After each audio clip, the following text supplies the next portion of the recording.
Magical items in D&D 5e come in various shapes and sizes, meant to bestow a variety of different benefits.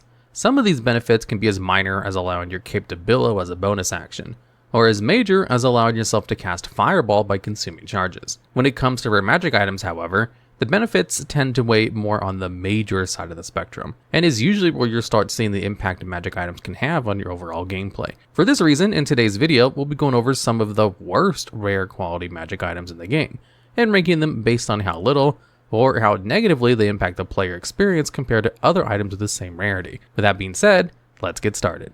And starting this list off at number 10, we have the Flayer Slayer. This is a +1 great axe introduced in the Pandelver and Below, the Shattered Obelisk adventure module, and requires attunement to use. As with all +1 weapons, this great axe gains a bonus of +1 to all attack rolls and damage rolls that you make with it. But what makes this great axe stand out from all the others is its secondary effect of being able to deal an extra 1d12 slashing damage to aberrations, which include things like Mind Flayer and Slats. Additionally, if the aberration is grappling a creature, such as through the Mind Flayer's tentacle attacks, then it must succeed a DC 15 strength saving throw or be forced to release the creature that it is currently grappling. On the surface, this isn't a terrible weapon. Dealing 2d12 slashing damage to aberrations is extremely good, but being able to force a Mind Flayer to release their grapple against a creature is also nice to have, since it gives you a chance to save someone from having their brain extracted by that Mind Flayer. However, that's all this weapon is good for at the end of the day. While it's very useful in the adventure module it was featured in, it's not so much outside of that, since even though the Mind Slayer can work on any aberration, there aren't very many of them outside of Mind Flayers that can grapple as part of their attacks, unless they go out of the way to do so, meaning you're only ever getting one of the two major benefits of this weapon most of the time. Even then, being tied to a single enemy type has the major drawback of not being effective against every other type of creature in the game. That, and the fact it requires you to attune to it, makes it an unfavorable weapon to use, unless you know for sure what kind of enemies you'll be fighting against. Otherwise, you'll want to switch your +2 Great Axe, a rare quality item, that doesn't require you to attune to it. As for why the Flayer Slayer only takes number 10 on this list, it's a specialized item. It's meant to be used against one specific type of enemy and nothing else, but does a pretty decent job at it, all things considered. If it did a poor job at even that, then this weapon would deserve a higher spot on this list. And at number 9, we have the Bonecounter. This is a magical +2 mace, which is introduced in the Sleeping Dragon's Wake adventure module, and it has the unique benefit of spawning a single silver piece inside your pocket whenever you use this weapon to destroy any undead creature. That's all it really does. If you're fighting a whole horde of zombies or skeletons, then this mace can help you net you and your party a bit more money than you normally would have. However, one silver piece is such a low amount of money that you would need to slay dozens of undead creatures in order to make this weapon worth using over, say, a Mace of Disruption, which deals an extra 2d6 radiant damage on undead creatures and forces them to make a DC 15 wisdom saving throw or be killed instantly once they drop below 25% hit points. The best thing about Mace of Disruption, however, is the fact that even if the undead creature successfully makes their saving throw, that creature is still frightened until the end of your next turn. While not exactly relevant to this part of this video, there is a funny thing to point out with the Mace of Disruption and another mace, the Mace of Smiting. Despite its name, the Mace of Smiting does not actually smite undead. Instead, it's a +1 mace that turns into a +3 mace when attacking constructs. And whenever you roll a 20 on an attack roll with the weapon, you deal an additional 7 bludgeoning damage, and instantly destroy the construct if it has 25 or fewer hit points remaining after taking the damage. For some reason, Wizards of the Coast has elected the Mace of Smiting is more effective on constructs while the Mace of Disruption is more effective on undead, which is just a silly thing to point out. Anyways, back to the Bonecounter. There are still upsides to using it over other weapons. For one, it's a +2 mace, which is just as good as any other +2 mace you'll get, so its extra bonus effect is just an additional benefit over its normal counterpart. Another thing that makes the Bonecounter pretty useful against undead is the fact that it deals bludgeoning damage, a damage type that skeletons happen to be vulnerable to, which can help secure kills and make cash much more easy. However, the reason Bonecounter even takes a spot on this list is because, while its extra effect is strictly an upgrade to a normal +2 mace, as mentioned before, there are far better weapons to use against undead creatures. While Mace of Disruption doesn't have a +2 bonus to attack like the Bonecounter does, and requires attunement to use, it still does, at minimum, a +2 extra radiant damage against fiends and undeads, while having additional useful properties that no other weapon has, including the unique property of being able to debilitate a creature even if they succeed on their saving throw, albeit with the caveat that the creature needs to be below 25 hit points. Overall, the Bonecounter only takes number 9 on this list purely because there are no real downsides to it,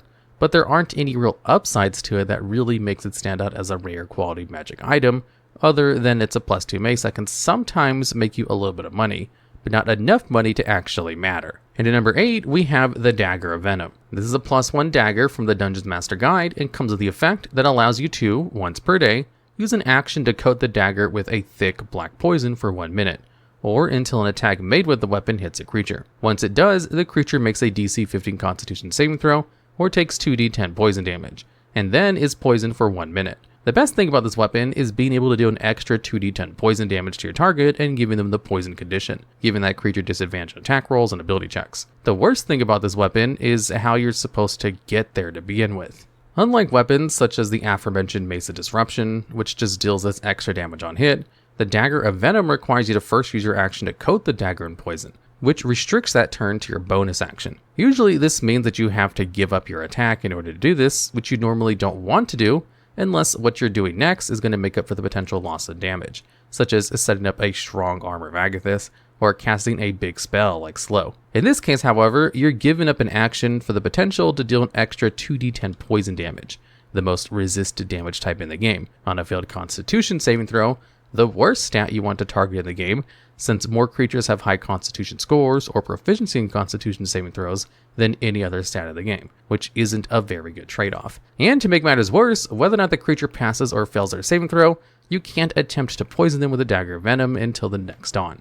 Meanwhile, you have the Flame Tongue, which is a rare quality magic weapon that just deals an extra 2d6 fire damage whenever it hits, no save required, and only uses a bonus action to apply its effect. And if you're strictly using daggers, then a Dragon Tooth Dagger, another rare quality item, might be preferred over the Dagger of Venom, as it's a +1 dagger that deals an extra 1d6 acid damage, a far better damage type than poison. While this damage is definitely lower than what you would get with the Dagger of Venom, it's at least guaranteed damage on hit, and will most likely surpass the total 2d10 damage that you would have gotten after enough attacks throughout the day. While not as important, the Dragon Tooth Dagger also comes with the added benefit of being extra effective against enemies of the Cult of the Dragon, making the dagger a +2 dagger and dealing 2d6 acid damage instead of 1d6, which is just a nice bonus if you happen to be in that situation.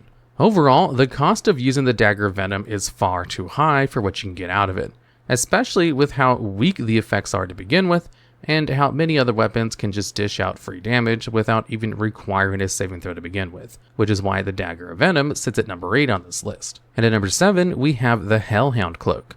This is a special cloak that was introduced in the Tales from the Yawning Portal adventure module, and has the unique effect of allowing the wearer to spend an action to command it to transform them into a Hellhound for up to 1 hour, as if they transformed via the Polymorph spell. As a bonus action while transformed, you can revert back to your normal form. Being able to transform into a Hellhound isn't the worst thing in the world. As with all wild shapes and polymorphs, you can take on the statistics of whatever creature you've turned into, with a couple of caveats, such as maintaining your alignment and personality. This also means that you take on the hit points of the creature you're polymorphed into, meaning you essentially gain a 45 hit point buffer before you take any real damage to your actual hit points. As for the Hellhound statistics themselves, Pack Tactics is amazing for maintaining free advantage on your attack rolls while you have an ally within 5 feet of the creature you're attacking. Keen Hearing and Smell is another great trait to have, which just gives you advantage on perception checks that rely on hearing or smell. Hellhounds also have immunity to fire damage altogether, which is always nice to have. In terms of actions, you have a basic bite attack, which deals an okay amount of damage, but the main draw of being a Hellhound is its Fire Breath, which deals 66 fire damage to creatures in a 15-foot cone that fail a dexterity saving throw, or half on a success. The main drawback of this attack, however, is that it not only needs to recharge by rolling a 5 or 6 on a d6 at the start of each of its turns, it's also a fairly low DC save for the time you would typically have the option to even obtain a Hellhound Cloak. While all of this is okay at best, the biggest drawback of the Hellhound Cloak doesn't necessarily come from the Hellhound itself. Rather, it comes from the curse that comes with the cloak. Along with the typical effects of having a cursed item where you're unwilling to part with them, there also happens to be an even more punishing effect for repeatedly using the cloak. Once you've used the cloak for the 6th time, and every time thereafter, you're forced to make a DC 15 Charisma saving throw, or be stuck as a Hellhound until your transformation is forcibly dispelled or your hit points drop to 0. While transformed this way, you also lose the ability to revert back to your normal self as a bonus action, and it gets worse from there. If you're a Hellhound for 6 hours, the transformation becomes permanent and you lose your sense of self. As a result, your statistics are then completely replaced by those of the Hellhound, with your only hope of returning to normal is by being hit with a remove curse or similar magic that can revert you to normal. If you don't have access to such a spell, 6 days later, while transformed into a Hellhound, your only hope of reverting back is through the use of a wish spell, which can be difficult to find considering it's a 9th level spell. So unless you have a relatively high charisma, have irregular access to the remove curse spell, or only use the cloak a total of 5 times, there's not really much reason to use this item. The Hellhound is a CR3 creature, which is nice to have around at early levels once rare items start becoming available, but quickly falls off as you level up and creatures start becoming more and more resistant or even immune to fire damage. That's not to mention that the overall stat line of the Hellhound leaves a lot to be desired. Overall, while the Hellhound Cloak does provide a pretty decent transformation option, the risk of being permanently turned into a Hellhound unless your party spends resources to fix you after this 6th transformation is just too much of a hassle to really make this item useful. However, because it's a pretty decent transformation for the first 5 uses, it only takes number 7 on this list. And at number 6, we have Gulthias Staff from the Curse of Strahd Adventure module. This is a magic quarter staff that comes with 10 charges, which recharge at a rate of 1d6 plus 4 daily at dusk. While you're attuned to it, blights and other evil plant creatures don't regard you as hostile, unless you harm them in any way. The staff also has the Vampiric Strike feature, which allows you to expend 1 charge on hit to regain hit points equal to the damage you deal with the weapon. Normally, this would be an incredibly useful feature, if not for the drawback of forcing a DC 12 Wisdom saving throw to not be afflicted with short-term madness every time you spend a charge. Short-term madness lasts for 1d10 minutes, and the effects can range from having the urge to eat strange things like dirt, to becoming stunned, incapacitated, or even outright fall unconscious for the duration.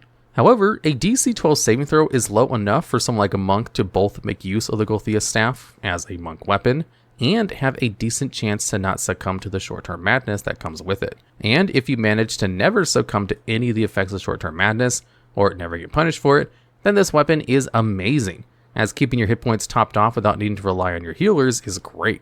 In short, while the healing aspect of the weapon is really good for characters that can squeeze out as much damage as they can out of the weapon, it just comes at too high of a cost. Even if becoming paralyzed or unconscious can be detrimental, as any attack roll you're hit within 5 feet of you will result in an automatic crit, which can completely mitigate any kind of healing you would have gained from the staff and more. And the cost of resources your party would have to commit to try and mitigate these effects, such as through the use of a 3rd and 5th level spells, Beacon of Hope and Circle of Power. Beacon of Hope can be used to keep your Gulthias Staff wielder alive if they ever happen to succumb to any of the aforementioned conditions, by allowing the healing effects of your party to be maximized instead of rolling, while also granting the unique benefit of having advantage on death saving throws. Circle of Power, meanwhile, grants allies advantage in all saving throws against spells and magical effects, which would include the Wisdom saving throw of the magical staff that's trying to make you go mad. Additionally, this spell also grants you a pseudo-evasion, where whenever you succeed on a saving throw, which you'd end up taking half damage, you instead take no damage. So, while there are ways you can try and mitigate the short-term madness part of this weapon, the question then becomes, is it even worth spending the resources for a weapon that would heal, at most, for as much as a cure wounds per hit? In some cases, the answer might be yes, since classes like monks can make multiple attacks per round, which can result in a lot of healing, which is why the Gulthias Staff takes a higher spot on this list.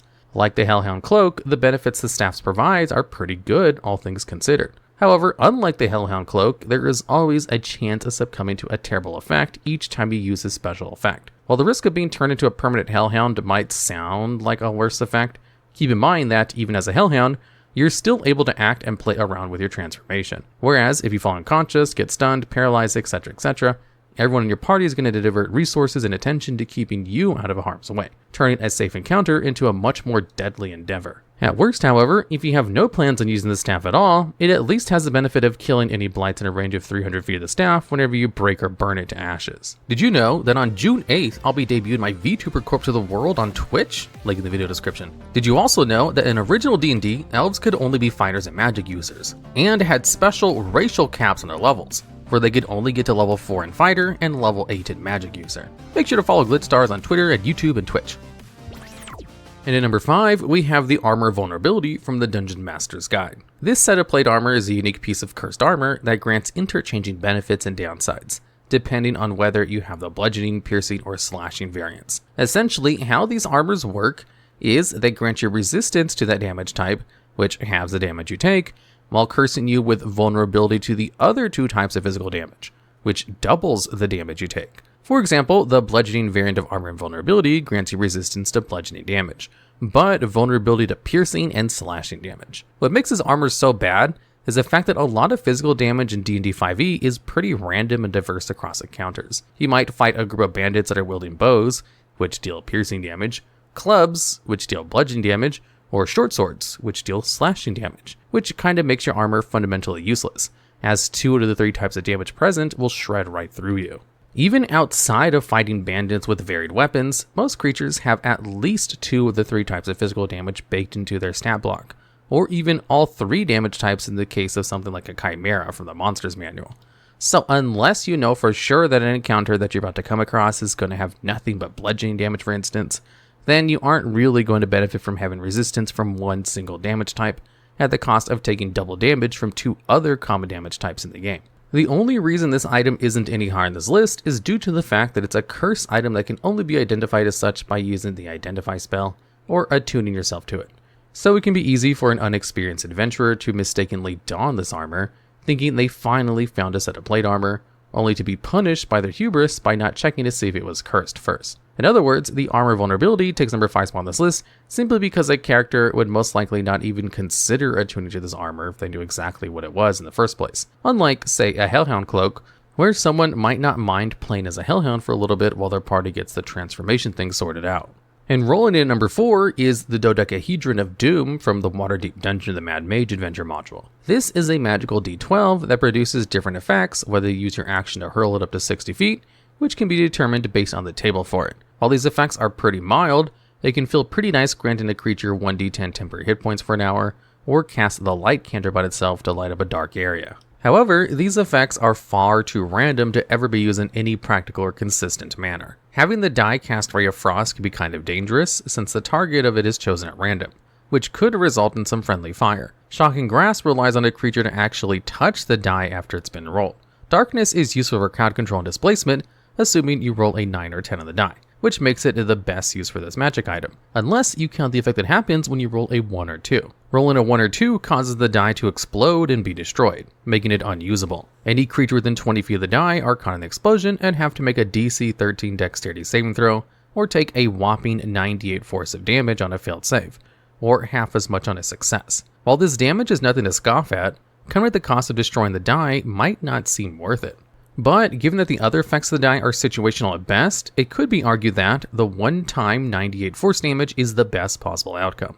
However, because of how the die works, you pretty much always want to roll the die near a group of enemies as much as possible. But at the same time, you don't want to accidentally give an enemy temporary hit points. If you're a stealthy character, it might not be a bad idea to get into a position where you can roll the die in the middle of a group of unaware enemies before combat, and pray you get the force explosion so that you can get a whole lot of damage on board straight away. Unfortunately, this is really one of the only ways you can actually make use of this magic item, simply due to the fact that hurling in the first place costs an action to do so. In short, the Dodecahedron of Doom is a magic item that is just too random to really make use of consistently, with the best results coming from rolling a 1 or 2 to score some high force damage on enemies. However, this comes at the cost of foregoing your action for the turn for a 1 in 6 chance to make this explosion happen in the first place, which aren't favorable odds, and might even end up helping your opponent by giving them temporary hit points, or hurting you and your allies with a Ray of Frost. If the effects of the D12 were a bit stronger, then this item might be a little bit better. But as it stands, the Dodecahedron of Doom just has a bunch of effects attached to it without the fun of the Wild Magic Sorcerer's Wild Surge ability of randomness. And at number 3, we have the Scissors of Shadow Snipping, introduced in the Wild Beyond the Witchlight Adventure module. And what it does is allow you to use your action to snip the shadow off of a humanoid creature, detach it from themselves and rooting itself to the spot where it was snipped, until you use your bonus action to cause it to act a certain way, so long as you can see the shadow. You can either control the shadow's movement up to 30 feet along any solid or liquid surface, even vertically, but the shadow must remain within your line of sight the entire time. Or you can relinquish control of the shadow, allow it to become autonomous and behave as the DM wishes, and takes on the shadow stat block, with the only difference being that it's considered a fey creature rather than undead, and its strength drain attack does not cause a creature to die when its strength becomes 0. but instead makes them fall unconscious, which can be useful if you're trying to take down an important character that you don't want dead immediately, but also means you can't create more shadows since the effective strength drain explicitly requires the target to die. As for the shadow itself, while it's still within your control, it is harmless and also can't be harmed in any way, is invisible while in darkness, can't speak, and doesn't require air, sleep, or nourishment of any kind. While being able to control someone's shadow sounds really nice, there's no real reason to do so, and there aren't a lot of uses for the shadow being under control other than to maybe try and spook someone who might be afraid of shadows. But doing so would still require the shadow to be within your line of sight, which might limit what you can do with it. The best use of these scissors, however, is its combat prowess, allowing you to snip a creature's shadow during combat, and then immediately relinquish control of it with your bonus action to create a potential ally in the battlefield. But since a creature unwilling to part with their shadow can make a measly DC 15 charisma saving throw to retain their shadow, it's probably better to use it on an ally instead, or maybe even yourself, just to get the shadow out. Unfortunately, the shadow only has a challenge rating of 1/2, meaning that it's quite weak overall compared to the level you'd probably have access to this magic item. Luckily, the shadow stat block isn't the worst thing out of a CR 1/2 creature, as it sports a whole lot of damage immunities and resistances combined, at the cost of being vulnerable to radiant damage, which gives it a lot more durability than most creatures of the same challenge rating. Other than that, however, its overall stats are kind of too low to really make use of. Having a +4 to hit with strength drain basically means that it is almost never going to hit with this ability. However, it does come with the advantage of gaining advantage with its attack roll if it successfully hides, which it can easily do as its stealth becomes a +6 rather than a +4 while in dim light or darkness. And it can use its hide action as a bonus action while in it, giving the shadow a way to set up advantage on its own. At the end of the day, however, only being able to summon one shadow per dawn isn't really worth using up one of your 3 available attunement slots, especially since the scissors of shadow snipping can only be attuned to by fake creatures or spellcasters. Most of the time, spellcasters have access to a lot of better summoning spells, and being restricted to a fae as a non-spellcaster heavily limits who can attune to this item outside of being a spellcaster. In short, the scissors of shadow snipping don't really provide much use to the player at worst, and grants a mediocre ally in the battlefield at best, and is too restrictive on who can actually attune to it. And at number 2, we have a 3-way tie between Mindblade and Mind Lash from Volo's Guide to Monsters, and the Amulet of Protection from Turning introduced in Tales from the Yawning Portal. While these items do wildly different things, they all have one thing in common: they don't really do anything for the player. The Mind Blade is a non-magical sword turned magical that deals an extra 2d6 physical damage to any target it hits, but can only be equipped by specific Mind Flayer or its thralls. The Mind Lash is a whip that can only be attuned to by Mind Flayers, deals an extra 2d4 psychic damage on hit, and can force a creature to disadvantage on all mental saving throws for 1 minute, unless they successfully make a DC 15 Wisdom saving throw that they can repeat at the end of each of its turns if they fail it. And Amulet of Protection from Turning grants you advantage on saving throws against effects that turn undead, which most players aren't going to be playing as. In isolation, all of these magic items are really good. Extra 2d6 and 2d4 psychic damage provides both great damage and coverage, simply because very few creatures resist psychic damage in the first place, and having advantage on being turned as an undead can also be very good, as it would mean that the undead would still be able to take its turn, rather than waste them all for 1 minute. There could be ways you might be able to homebrew these items to work for your players. Perhaps a Pact of the Great Old One Warlock might be making a deal with an Elder Brain or similar creature that blesses them with the ability to use Mind Flare weapons, for example. Necromancy Wizards and Oathbreaker Paladins might use the Amulet of Protection from Turning by giving it to their captured undead from their Control Undead and Command Undead features, providing a little bit of protection against clerics and other creatures that might have the option to turn your undead companions. The reason these items take number 2 spot on this list should be pretty obvious. For such amazing effects, you can't use them under normal circumstances. However, the reason they don't take number 1 on this list is because not every magic item is meant to be used for the players.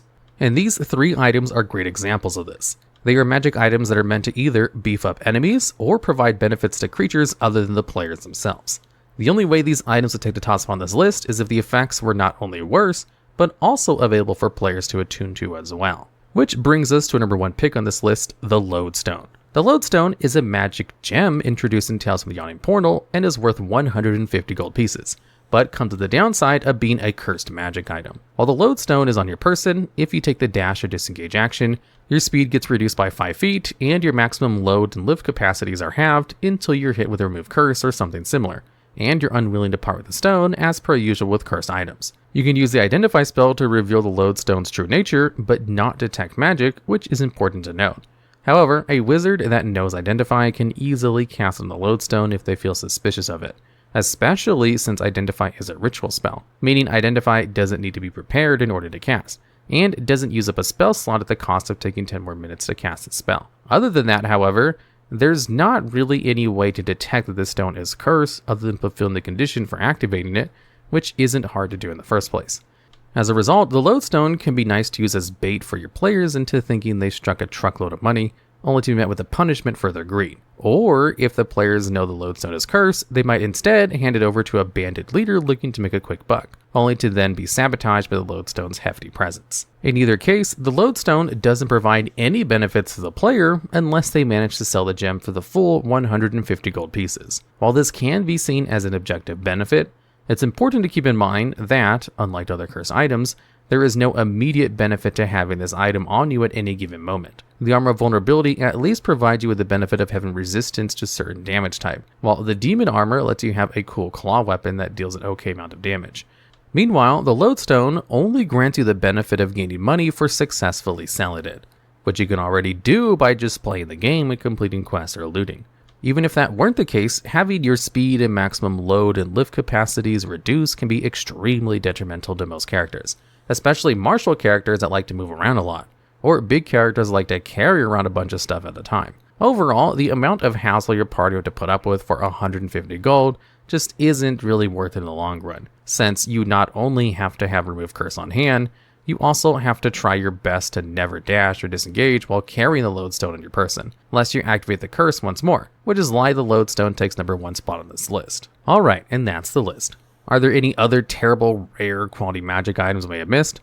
Do you have another favorite rare quality magic item that you feel is underrated or underutilized from this list that wasn't talked about? Are there any future topics or top 10 videos you'd like to hear us talk about? If so, I'd love to hear about them down in the comments below.